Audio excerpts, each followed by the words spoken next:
नमस्कार, TV news की आज की बड़ी खबरों में आपका स्वागत है। मैं हूं आपके साथ नेहा।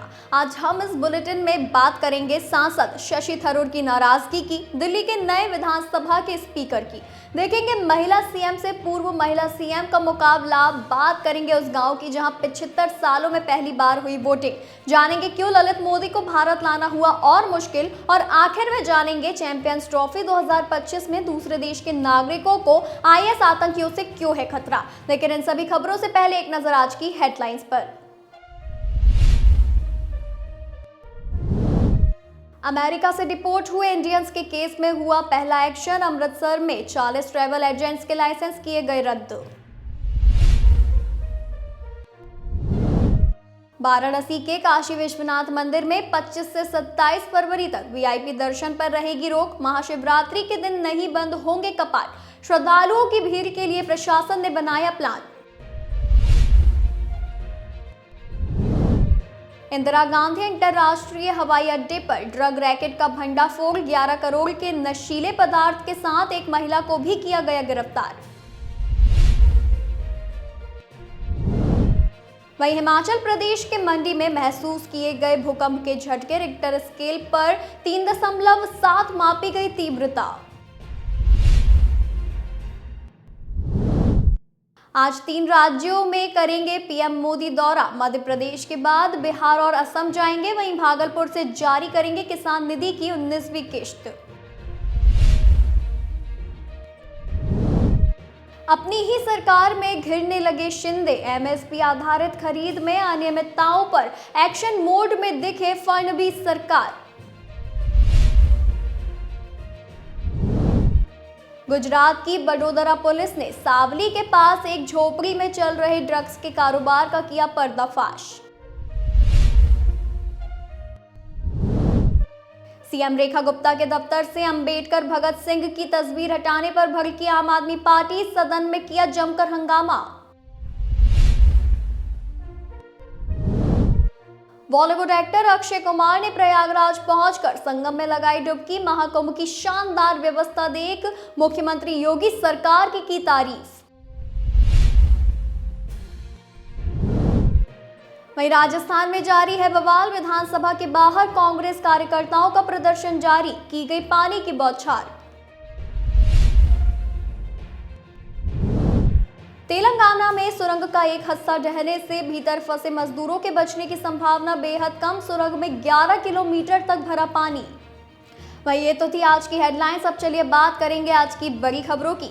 तो मल्लिकार्जुन खड़गे के खिलाफ कांग्रेस अध्यक्ष का चुनाव लड़ने वाले सांसद शशि थरूर इन दिनों अपनी ही पार्टी में बेचैन नजर आ रहे हैं, जिसके चलते बगावती तेवर भी दिखाने शुरू कर दिए हैं। शशि थरूर ने पीएम मोदी के अमेरिका दौरे और केरल के सीएम पिनाराई विजयन की तारीफ कर पार्टी के अंदर विवाद खड़ा कर दिया है। थरूर पर पार्टी लाइन से हटकर बयान देने का आरोप लगा, तो जवाब में थरूर ने कहा कि वो कांग्रेस के साथ है, लेकिन पार्टी को मेरी जरूरत नहीं है, तो मेरे पास भी विकल्प मौजूद हैं। ऐसे में सवाल उठता है कि शशि थरूर क्यों नाराज हैं और उनकी बगावत कांग्रेस के लिए कहीं महंगी ना पड़ जाए। केरल के तिरुवनंतपुरम से लगातार 4 बार के लोकसभा सांसद शशि थरूर ने हाल ही में केरल की वामपंथी विजयन सरकार की नीतियों और प्रधानमंत्री नरेंद्र मोदी के अमेरिकी राष्ट्रपति ट्रंप से मुलाकात की तारीफ की थी। इतना ही नहीं, उन्होंने केरल में कांग्रेस नेतृत्व को लेकर भी सवाल उठाए थे। शशि थरूर के बयान से कांग्रेस कश्मकश में पड़ गई थी। इसके बाद कांग्रेस की केरल इकाई के मुखपत्र ने शशि थरूर को नसीहत देते हुए लेख छापा था। मुखपत्र भिक्षुणम डेली के द्वारा लिखा गया था कि थरूर को स्थानीय निकाय चुनाव से पहले पार्टी की उम्मीद को ठेस नहीं पहुंचाना चाहिए, हजारों पार्टी कार्यकर्ताओं की उम्मीदों को धोखा ना दे। ऐसे में साफ है कि शशि थरूर और कांग्रेस के बीच सब कुछ ठीक नहीं चल रहा है। शशि थरूर 16 सालों से सियासत में है, वो डिप्लोमेट रहे और साल 2009 से कांग्रेस पार्टी के लोकसभा सांसद हैं। थरूर को राजनीति में पूर्व पीएम मनमोहन सिंह लेकर आए थे। मनमोहन सिंह के नेतृत्व वाली यूपीए सरकार के दूसरे कार्यकाल में विदेश राज्य मंत्री और मानव संसाधन राज्य मंत्री का दायित्व भी संभाला था।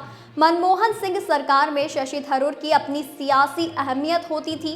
कांग्रेस से 4 बार लगातार तिरुवनंतपुरम सीट से चुने जा रहे हैं, लेकिन मल्लिकार्जुन खड़गे के खिलाफ चुनाव लड़ने के बाद से पार्टी में सियासी हाशिए पर है। इसके पीछे एक बड़ी वजह ये रही कि शशि थरूर एक समय गुलाम नबी आजाद के अगुवाई वाली कांग्रेस G23 का हिस्सा रहे हैं। कांग्रेस के G23 में रहते हुए थरूर ने कई बार गांधी परिवार के हाथों में पार्टी लीडरशिप रहने का सवाल उठाया था।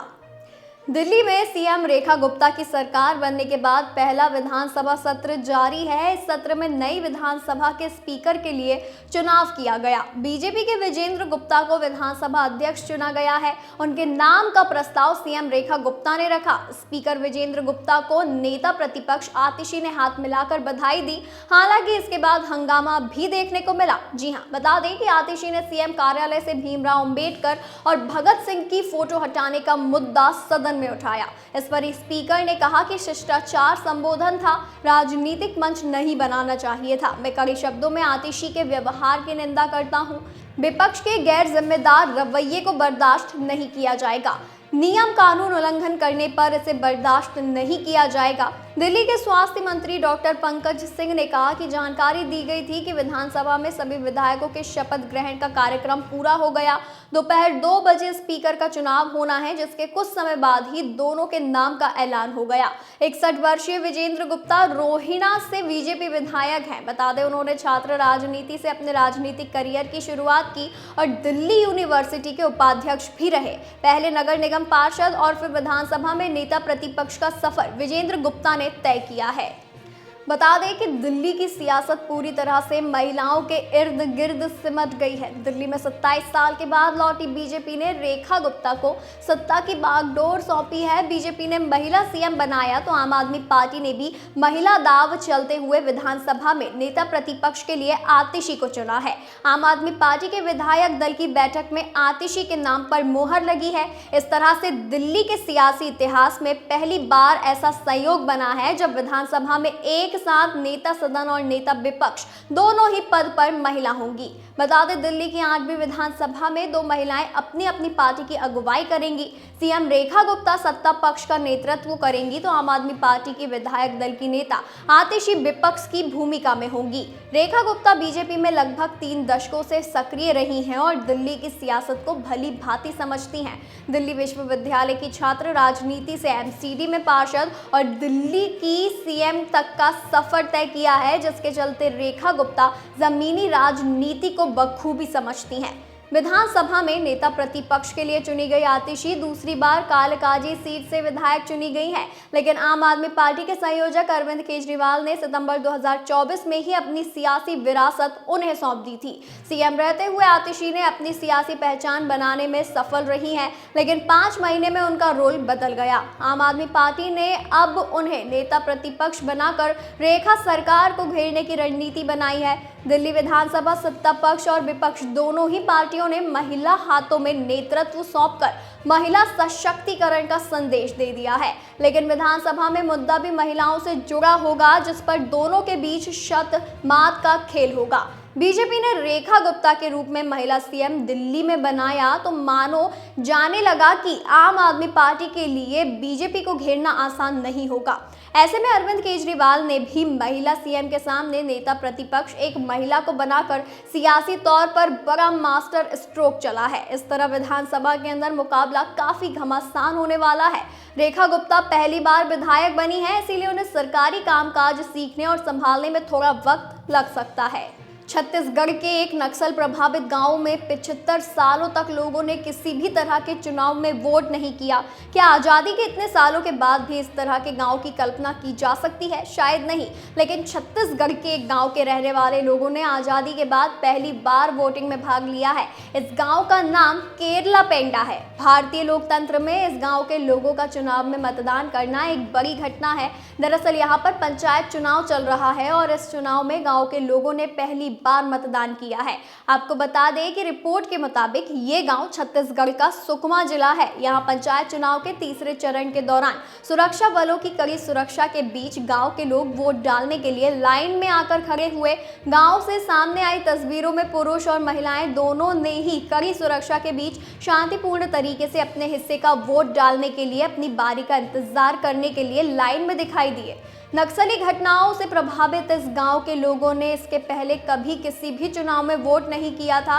एक वोटर ने कहा कि मैंने पहली बार वोट किया है, हमने पहले कभी किसी चुनाव में एक मतदाता के तौर पर भाग नहीं लिया।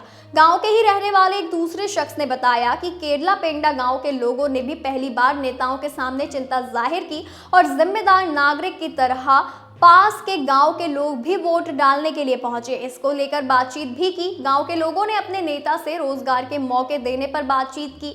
इसके पहले 20 फरवरी को दूसरे चरण के चुनाव के समय उग्रवाद की घटनाओं में बड़ा इतिहास रखने वाले बीजापुर जिले के लोगों ने भी वोटिंग में भाग लिया। वोट देने के लिए लोग घने जंगलों और नदियों सहित बहुत से मुश्किल रास्तों से होकर 70 किलोमीटर की दूरी का सफर तय करके भोपालपट्टनम गांव के वोटिंग सेंटर्स पर वोट देने के लिए पहुंचे थे।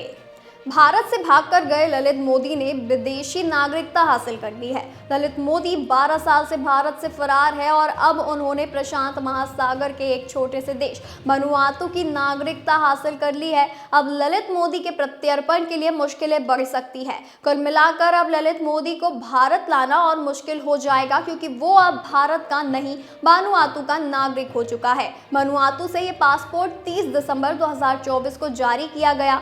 आपको बताते चले ललित मोदी पर 125 करोड़ के घोटाले का आरोप है। ललित मोदी को भारत लाने के लिए भारतीय एजेंसियां पिछले 12 सालों से लगी हुई हैं, लेकिन विदेशी नागरिकता ले लेने के बाद ललित मोदी को भारत लाना और मुश्किल हो सकता है। ललित मोदी के नए पासपोर्ट की जानकारी भारतीय एजेंसियों को भी नहीं है। जानकारी के मुताबिक भारतीय एजेंसियों से बचने के लिए ललित मोदी की एक चाल है। वह भारत की पकड़ से पीछा छुड़ाना चाहता है। वनुआतू से भारत की प्रत्यर्पण संधि नहीं है, इसीलिए ललित मोदी को दबोचने की प्रक्रिया जटिल बन सकती है। ललित मोदी साल 2010 में भारत छोड़कर लंदन चला गया था। उनके खिलाफ आर्थिक अनियमितताओं, मनी लॉन्ड्रिंग और भ्रष्टाचार के गंभीर आरोप है। प्रवर्तन निर्देशालय ललित मोदी के खिलाफ कई मामलों की जांच कर रही है। भारतीय अदालतों से ललित मोदी को कानून के सामने पेश होने के आदेश जारी किए जा चुके हैं। आरोप है कि उन्होंने आईपीएल मीडिया राइट्स और टीम फ्रेंचाइजी डील के जरिए करोड़ों रुपए का हेरफेर किया। भारत सरकार और ईडी लंबे समय से ललित मोदी के प्रत्यर्पण की कोशिश कर रही थी, लेकिन अब वनुआतू की नागरिकता लेने से यह प्रक्रिया और मुश्किल हो गई है। उनके खिलाफ कई मामले पहले से दर्ज हैं। पाकिस्तान के खुफिया ब्यूरो ने चैंपियंस ट्रॉफी 2025 के दौरान आईएसकेपी यानी इस्लामिक स्टेट खुरासान प्रांत से संभावित खतरे के बारे में चेतावनी जारी की है। खुफिया रिपोर्टों के अनुसार आईएसकेपी ने इस अंतर्राष्ट्रीय टूर्नामेंट में विदेशी नागरिकों को अपहरण करने की योजना बनाई है। खासतौर पर चीन और अरब नागरिकों को निशाना बनाया जा रहा है। रिपोर्ट्स के अनुसार आईएसकेपी ने बंदरगाहों, हवाई अड्डों और विदेशियों की ओर से अक्सर इस्तेमाल किए जाने वाले एरिया पर नजर रखनी शुरू कर दी है। समूह की योजना है कि अपहृत नागरिकों को शहरों के बाहरी इलाकों में स्थित सुरक्षित घरों में रखा जाए, जो कैमरे की निगरानी से दूर है। ये वो जगह हो सकते हैं जहां केवल रिक्शा या मोटरसाइकिल के जरिए ही पहुंचा जा सकता है। आईएसकेपी का इरादा अपहरण किए गए व्यक्तियों को रात में एक जगह से दूसरे जगह पर ले जाकर सुरक्षा बलों से बचने का है। ये चेतावनी तब आई है जब पाकिस्तान अंतर्राष्ट्रीय आयोजनों को सुरक्षित करने की अपनी क्षमता को लेकर चिंताओं का सामना कर रहा है। देश पर पहले भी विदेशी नागरिकों पर हमला करने के आरोप लगे हैं, जिनमें से प्रमुख घटनाओं में 2024 में शांगला में चीनी इंजीनियरों पर हमला और 2009 में लाहौर में श्रीलंकाई क्रिकेट टीम पर हमला शामिल है। इन घटनाओं ने पाकिस्तान की सुरक्षा तैयारियों पर सवाल खड़े किए हैं। अफगानिस्तान की खुफिया एजेंसी ने भी अधिकारियों को प्रमुख स्थानों पर आईएसकेपी हमलों के बारे में सतर्क किया है। उन्होंने समूह से जुड़े लापता कार्यकर्ताओं को ट्रैक करने के प्रयास तेज कर दिए हैं। साल 2024 में आईएसकेपी से संबंध अल अज़ैम मीडिया ने एक 19 मिनट का वीडियो जारी किया था, जिसमें क्रिकेट को मुसलमानों के खिलाफ बौद्धिक युद्ध का वेस्टर्न वेपन बताया था। उन्होंने ये भी तर्क दिया कि क्रिकेट इस्लामी जिहादी विचारधारा के विपरीत राष्ट्रवाद और प्रचार को बढ़ावा देता है। उन्होंने तालिबान की अफगानिस्तान क्रिकेट टीम का समर्थन करने पर उनकी आलोचना की थी।